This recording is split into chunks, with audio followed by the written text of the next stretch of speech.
sabi nyo, yung evidence natin sa, yung pagpunta natin sa autopsy, medyo mahirap na. Tinitingnan namin dito kung kaya pa, pero medyo maganda naman ang sinabi na kaya malalaman kung presence of alcohol ito, level of alcohol maybe, presence of illegal drugs, level of illegal drugs, doubtful. But yung presence, kaya malaman, yung presence and level of alcohol kaya malaman. So it is safe to say, sir, that those individuals are not yet off the hook? Definitely, we're not saying that meron ditong makakasuhan. It's too presumptuous to say, it's too early to say. Ang sa amin dito, ano ba talaga totoo? If there were criminal violations committed, who are the offenders, who are the perpetrators, who committed what? Anong na-violate nila? How did they commit it? Anong support evidence namin? Scientific evidence, forensic evidence, ibabangga namin doon sa ibang pieces of evidence. Eyewitness account kung merong testimonial evidence ito. Sir, yung 2207 po, ipapasubpoena rin yun po ba? Lahat. Lahat. Sir, yung sa pagpunta nyo sa Gensan, ano yung pinaka-importante ninyong nakuhang information? Yung pag-access namin ng human body, masasabi ko, the last time before she was buried, no? That was the last opportunity before she was buried yesterday. Tiningnan namin lahat against all odds. They said that it has already deteriorated. There was rapid decay in some of the pieces of evidence. There was contamination considering the embalming procedures done on her. Compromised pieces of evidence. We acknowledge that. But despite all the odds, may mga encouraging leads kami.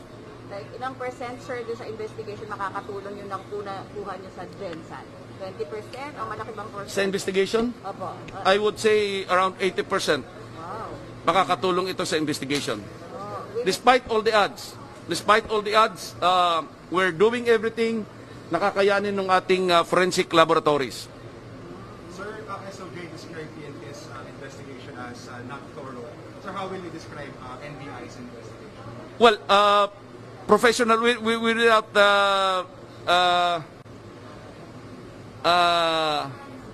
how do you say this? Without commenting on the other investigations, our investigation is going to be very legal. It's going to be very thorough. This is forensic-based. This is evidence-based. So we will have scientific pieces of evidence. It will be backed up by CCTV, digital pieces of evidence, electronic pieces of evidence. It will be backed up by hopefully testimonial evidence. We have also some psychological assessment going into the full range of forensic capabilities.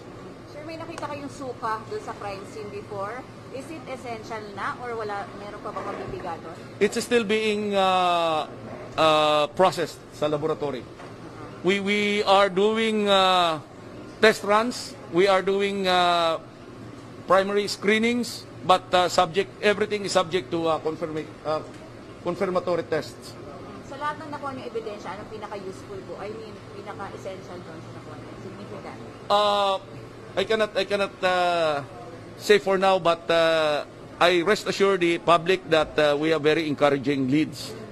We have very encouraging pieces of evidence. Believe me, makikita dito kung may lapses doon sa una. Anong lead po yun, attorney? Maaring may crime? Paano po? Anong lead? Sinasabi niyo? Meron. Maaring may crime. That's what I'm saying. That's about 80% of that piece of evidence that we have. Again, this is subject to confirmatory, but I was just told medyo maganda ang development. Maaring may crime, may aring homicide? May crime. May crime. Let's leave it at that. May crime dito. Maaari ba rin sabihin na yung inyong findings, maaring supports doon sa isinampa ng PNP na kaso? That's too premature. That's too early to tell. So So sinasabi niyo maaring may crime because of dun sa re-autopsy. Doon ang naging basero sa mga evidence sa crime scene. The human body itself is a crime scene. The rooms we inspected, the 3 rooms we inspected, where we conducted the crime scene investigation, rooms 2209, 2207, and 2009 at the hotel in along Kalayaan Avenue, that these are crime scenes. But the human body itself is a crime scene. So, in all of the crime scenes, yes, merong magandang leads. Okay, so combined, attorney, combined lahat. Yes, yes. Combined ito. Lahat ito, efforts ito ng buong bureau. The good director, Eric Distor, nakafocus siya dito. The good secretary, Secretary Minari Guevara, nakafocus siya dito.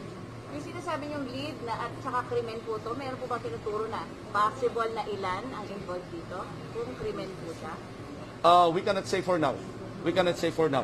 But there are good indications na merong krimen na nangyari. Pwede pong isa lang gumawa o maraming gumawa? Could be. Pwedeng isa, pwedeng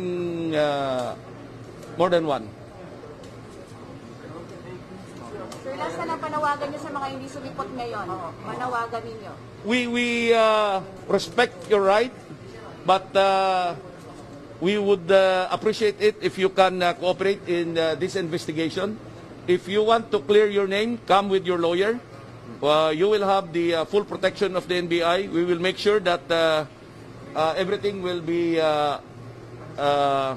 done according to our rules, to laws. So legal yung gagawing investigasyon. We will not take your statement if you come here without the assistance of counsel.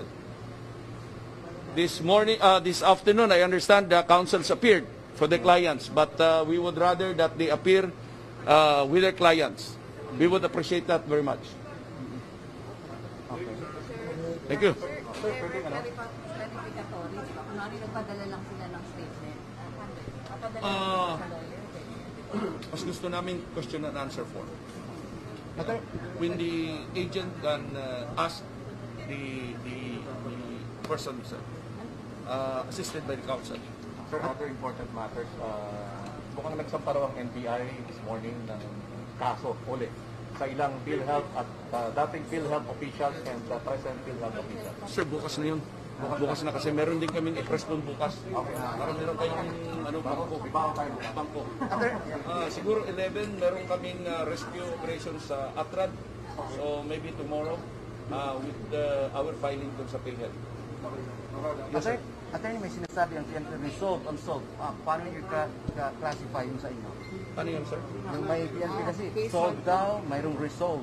Pagka daw solved, parang meron silang mga elements na kinukonsider. Sa inyo naman po, paano nyo tinitingnan ang solved ba ito? Resolved pa, paano nyo? Anong classification? We will cross the bridge when we get there. It's too early to make statements when the investigation is ongoing. I would defer to the investigation by our Death Investigation Division.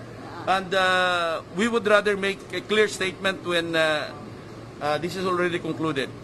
Whether we conclude the investigation with the filing of the case, whether we conclude the investigation with closing the case. Sir, I get this point. Parang kung sa PNP case solved, sa inyo nasa kalahati ba tayo? Or pa-ending na ba tayo? Parang ganun. More than 50%. Okay. More than 50%. Pero wala kayong classification kung ano? Wala kaming classification as we speak. Wala pa. Okay. It's too early to tell. Okay. We do not really set a time frame na like 2-3 days. We would rather that we finish the investigation, a very thorough and legal investigation conducted by our competent and professional agents and the forensic experts.